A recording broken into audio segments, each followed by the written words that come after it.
This is the black-footed cats in Africa.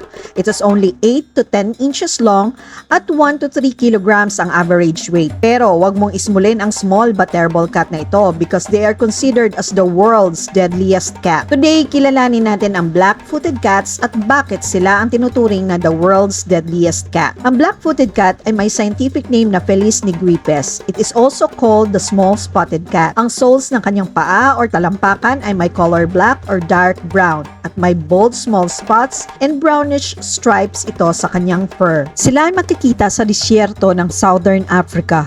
Tumitira sila sa mga abandoned termite mounds or mga punso at mga lungga. Busy sila sa pag-hunt sa gabi. Uuwi sila sa kanilang mga tahanan ilang minuto bago sumikat ang araw. In one night, kayang humuli at mambiktima ang pusang ito from 10 to 14 na mga daga at ibon. At sila ay may successful rate na 60%, which is 3 times more effective compared to lions na may 20 to 25% hunting success rate. Dahil dito, ang black-footed cat ang tinuturing na world's deadliest cat. According to studies, one small black-footed cat can consume 3,000 rodents each year. Bukod sa mga daga, kaya din nilang manghuli ng desert hare or liebre. Kumakain din sila ng itlog.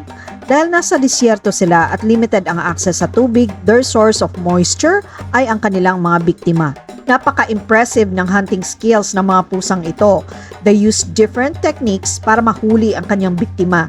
Isa sa mga method nila ay ang fast hunting kung saan mabilis silang tumalon at tumakbo mula sa damuhan. Gagabalain nila ang mga ibon or daga at huhuliin ang kanilang mabibiktima. Another hunting technique na ginagamit nila ay ang sit and wait approach or still hunting, kung saan aabangan nila ang kanilang biktima malapit sa kanilang lungga.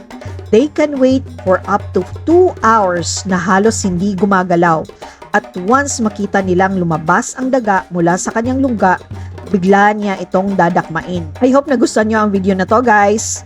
I would appreciate if you can click like, comment, and share. Thank you for watching!